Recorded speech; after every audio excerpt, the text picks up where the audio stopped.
Soyons intelligents dans notre analyse. Kabila n'a pas dit, il ne s'est pas prononcé, il n'a pas fait une déclaration disant qu'il ne va pas briguer le 3e mandat. Et vous avez même la façon dont ils les ont désignés, Chadari. Vraiment, c'est décevant en termes démocratiques. C'est-à-dire qu'il n'y a pas eu des élections là-bas dans le PPRD. Non. C'est Kabila qui a désigné et qui leur dit voilà le type que je choisis. Et tout le monde est parti vite l'accompagner à la CENI. Est-ce que... Mesdames, Mesdemoiselles et Messieurs, bonjour, chers amis, fidèles téléspectateurs de la 3xW.congofrance.com, Congo France, mère site de la diaspora, chers amis fidèles téléspectateurs, comprenez vraiment, c'est toujours votre émission, Showtime Lelo. Les amours, il y a Ndenge Moussousou, Showtime, mais pas, il y a Ndenge Moussousou. Lelo, aujourd'hui, Lelo Batou, la biso à Congo France, équipe à Congo France, et Kiti, na bureau, il y a le président Bruno Kantoupa, président, il y a mouvement Congo Paradis, tout betali solo par rapport il y a kozanga koyokana na biso ba congolais yango mindele to ba tumusu libanda ba ko imposer les biso ba président oyo bon balingi pourquoi biso na biso ba congolais tozanga ko boyokana te ba ko proposer biso ba président oyo baza ba congolais te yo to ka keno bobu toza congolais te Kabila congolais te oyo koya congolais te pourquoi biso ba congolais koyokana ezati yango biso Congo France to kitaki toka ilikanisi il y a le président Bruno Kantoupa. Suivez et on se retrouve tout juste après.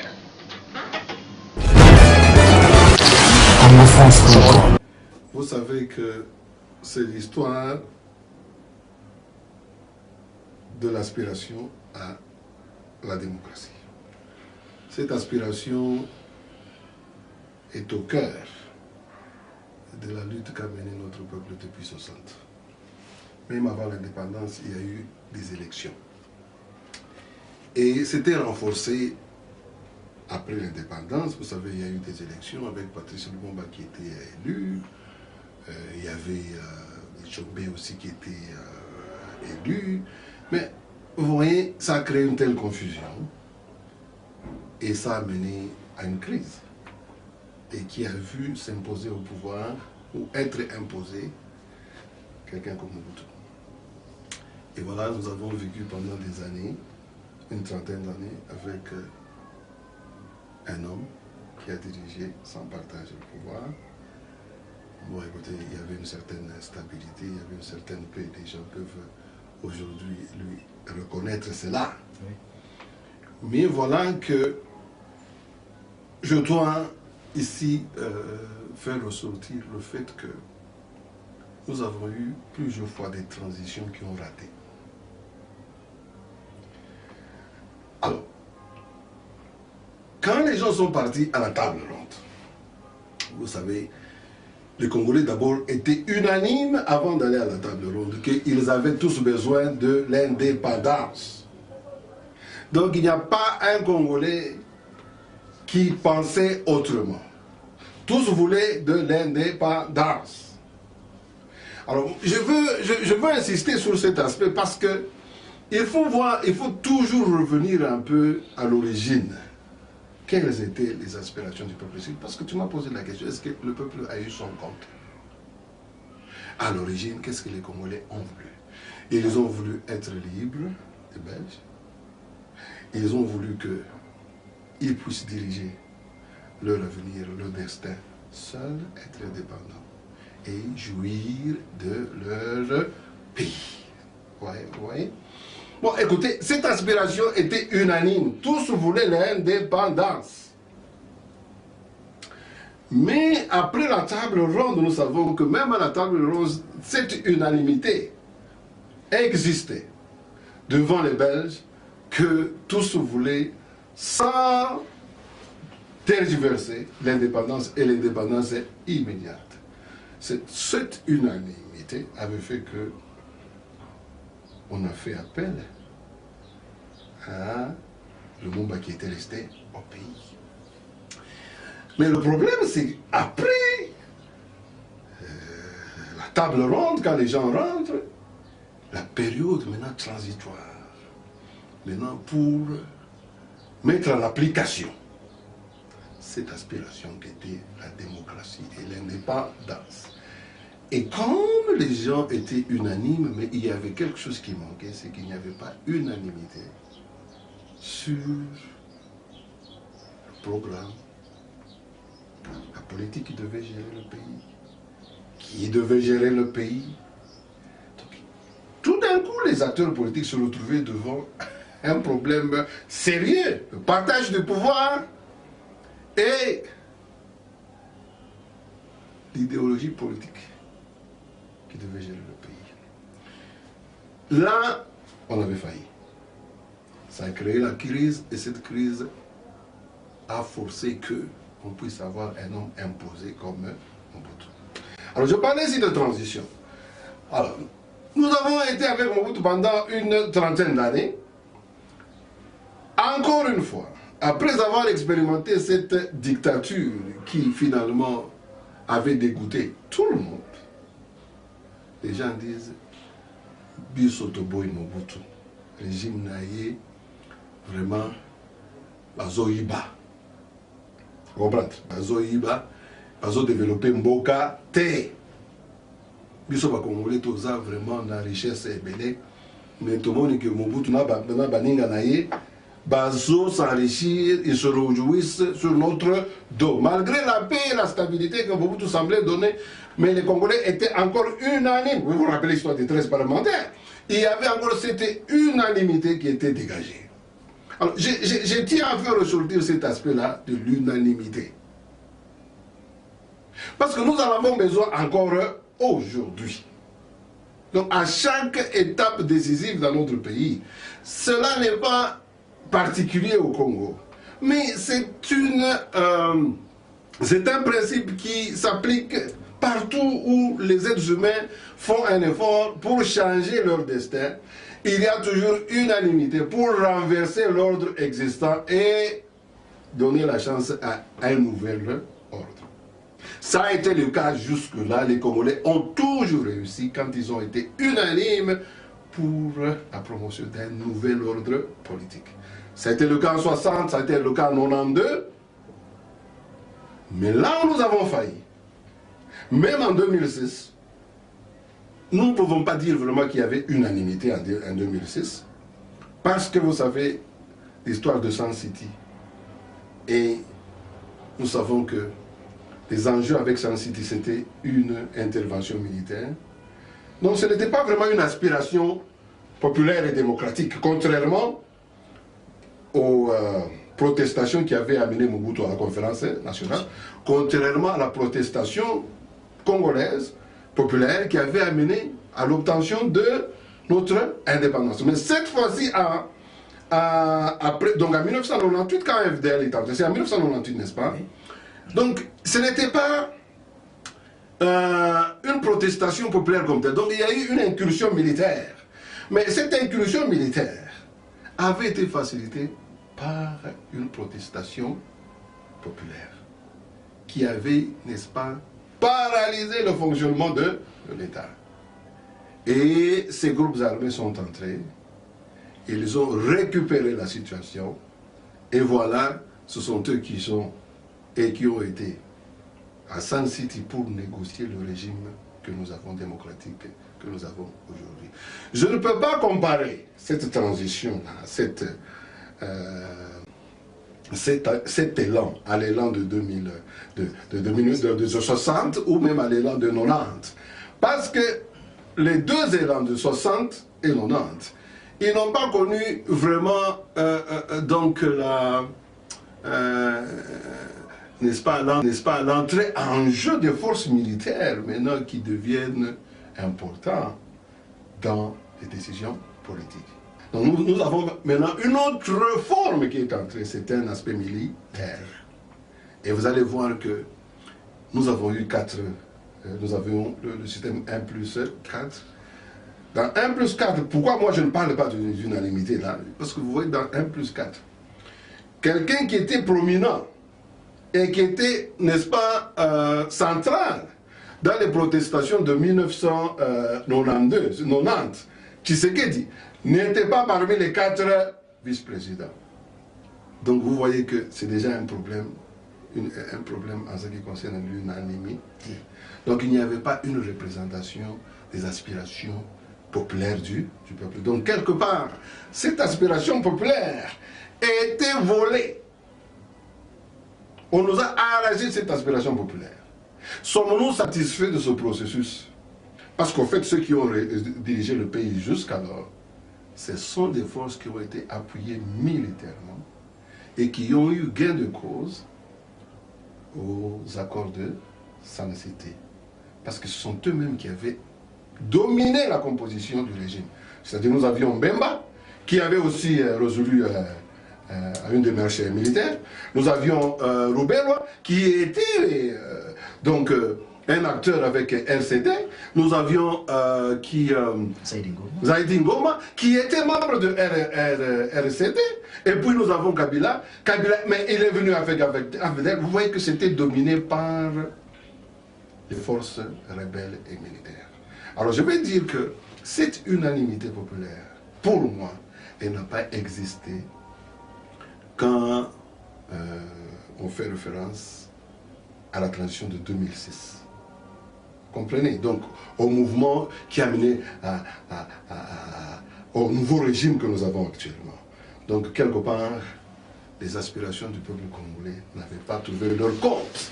Parce que maintenant, nous avons eu des forces militaires qui ont récupéré ça. Donc, ça a toujours été le cas. À qui la faute? C'est la question qu'il faut tourner. Donc, le constat est là, c'est que le peuple congolais a toujours revendiqué. Et le peuple congolais a toujours été capable de se mettre debout et de revendiquer.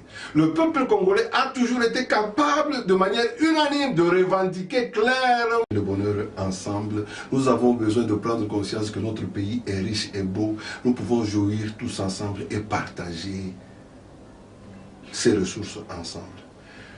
Ce que je suis en train de voir, c'est qu'il y a cette incapacité, je crois, ou cette, je ne sais pas, cette paresse dans les leaders, de monter au créneau et d'articuler avec force cet idéal-là.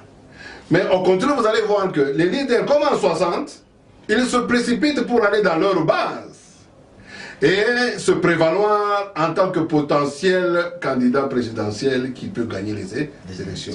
Alors, chasser le naturel, il revient toujours au galop. Donc, ce que nous avons négligé en 60, ce que nous avons négligé en 90, nous rattrape. Nous n'avons pas encore des leaders qui peuvent se dépasser. Malheureusement, ça a toujours provoqué, n'est-ce pas, le besoin d'une intervention militaire. Mais je crois que c'est une interpellation pour les leaders politiques aujourd'hui. C'est là où nous, en tant que MCP, nous intervenons et interpellons les leaders politiques. Parce qu'il y a beaucoup d'orgueil, il n'y a pas d'humilité. Chaque leader a un certain ego qui veut faire prévaloir. À la minute où il va dans sa région, par exemple, dans son fief, comme nous le voyons avec Mbemba. Nous savons aussi que, bien que se réclamant national, nous savons qu'une grande partie des gens qui suivent Félix, ils viennent aussi du Kassai. Nous savons que aussi, malgré qu'il essaie d'attirer beaucoup de sympathie, donc mon président, le président de l'ensemble auquel j'appartiens, il a aussi une grande... des grands partisans, une grande base au Katanga. Vous avez entendu ce que les Katangais disent. Ils disent, mais écoutez, vous ne pouvez pas nous écarter. Parce que Moïse est un acteur principal. Le Katanga n'a pas d'autres acteurs à taille de Moïse. Alors, il ne faut pas négliger cet aspect, parce que je vois qu'il y a eu un peu cette tendance avec Félix, Kamere, Mbemba. Il se passe facilement du fait que Moïse a été empêché à 2 reprises d'aller au Congo. Bon, ils se disent, ils vont déjà se voir pour trouver un compromis. Mais ils ne peuvent pas trouver ce compromis sans tenir compte de l'absence de Moïse Katumbi. Parce que notre histoire nous révèle que ces influences régionales sont capitales. Ils nous ont causé des problèmes en 60, ils nous ont causé des problèmes en 90. Même l'entrée de AFDR, c'est parce que nous, les Congolais, les différentes régions, et d'ailleurs c'est le régionalisme qu'on a utilisé, on n'est pas arrivé, nous les Bantous, il faut dire, à qui Dieu a donné ce grand espace. Nous n'avons pas pu nous élever et dire que voilà, nous avons ce pays riche, beau et grand, dépassons-nous, faisons un effort pour qu'on puisse partager, qu'on puisse s'aimer, pour qu'on puisse, n'est-ce pas, défendre l'un et l'autre, qu'on puisse trouver le bonheur commun. Donc on a un peu échoué, donc il y a toujours eu cette tendance à tirer les choses de son côté. Voilà. Alors est-ce que cette fois-ci, les leaders en ont conscience et est-ce qu'ils sont préparés pour se dépasser et réussir? Et là, c'est une question, parce que vous savez, Mbemba est arrivé à Kinshasa, il a une grande foule.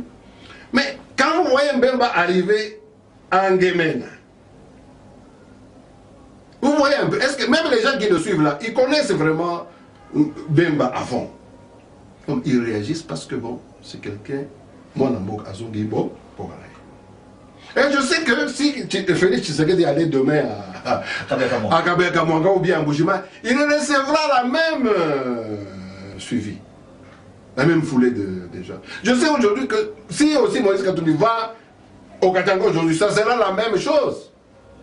Bon alors, si Kamer aussi allait au Kivu aujourd'hui, il aura aussi la suivi. Et si aussi Shadari, tu vois, maintenant, même s'il n'est pas soutenu partout au pays, même s'il n'a pas vraiment cette appréciation du public en général au Congo, ben, parce que les Congolais agissent avec cet instinct régional et tribal, il ne faut pas avoir le doute que Shadari aura quand même un suivi, bien qu'il n'a pas vraiment un soutien, il aura un suivi parce qu'il appartient à une région.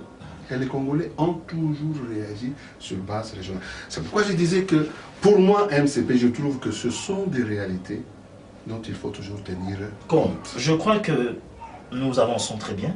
Oui. L'entend, messieurs, je voudrais ça. À la question de l'alliance de l'opposition, je crois que nous retenons qu'il faudrait que nos leaders présidentiels ou candidats présidentiels combattent leurs égos pour pouvoir amener le peuple à des idées. Non seulement combattre leurs égos, c'est-à-dire ils doivent se faire aussi violence pour observer.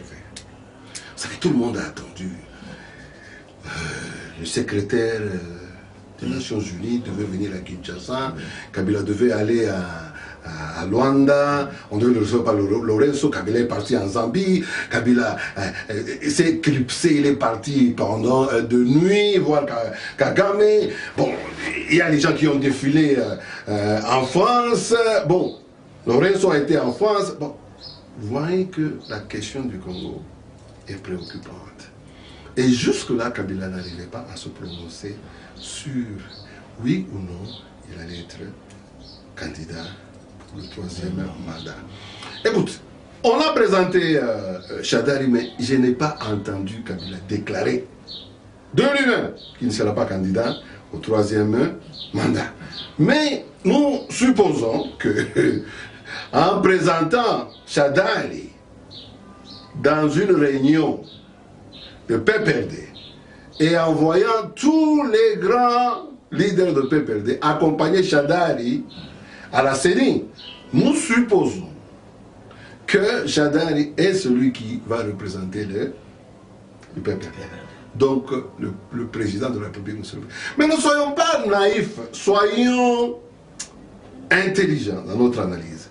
Kabila n'a pas dit, il ne s'est pas prononcé, il n'a pas fait une déclaration disant qu'il ne va pas briguer le 3e mandat. Et vous avez même la façon dont ils les ont désigné Shadari.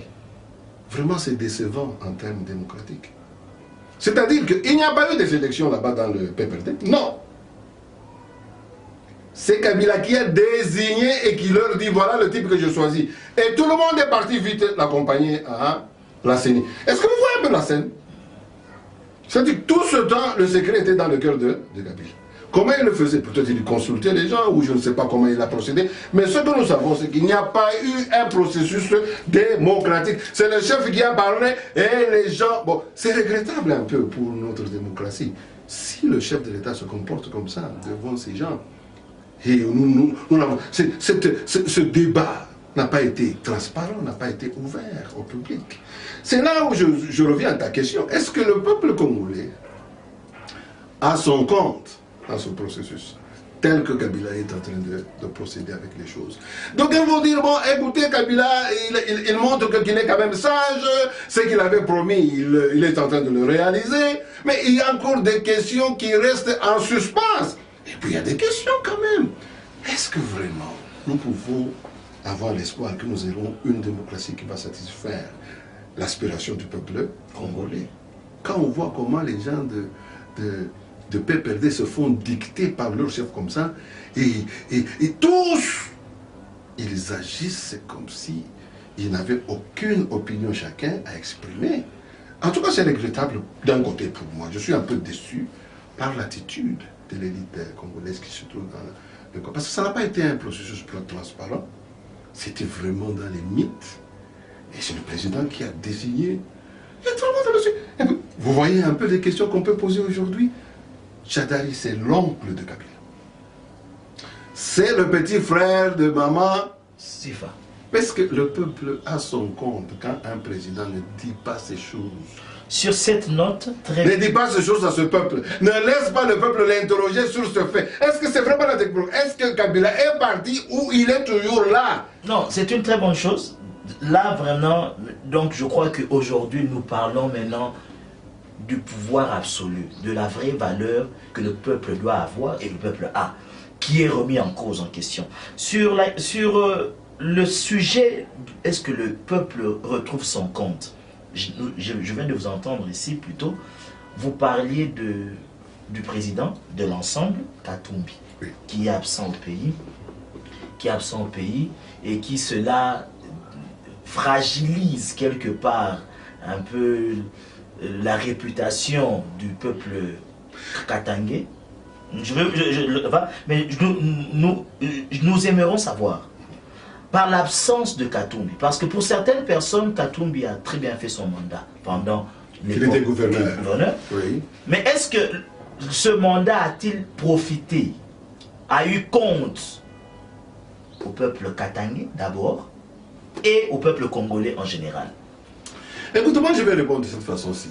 Il y a des gens qui disent tellement de mauvaises choses sur le président Moïse Katumbi, que je soutiens parce que je suis membre de l'ensemble. Ici, j'aimerais en tout cas réaffirmer mes convictions. Moi, je ne suis pas contre même la candidature de Katumbi en tant que Katangais, parce qu'il y a des gens qui sont mal à l'aise en disant que, bon, écoutez, Laurent Kabila était un Katangais, Kabila le fils c'est un Katangais, on en a marre des Katangais, mais moi je trouve que c'est déplacer la discussion. Ici on doit essayer de voir, comme je parlais de l'unanimité, de savoir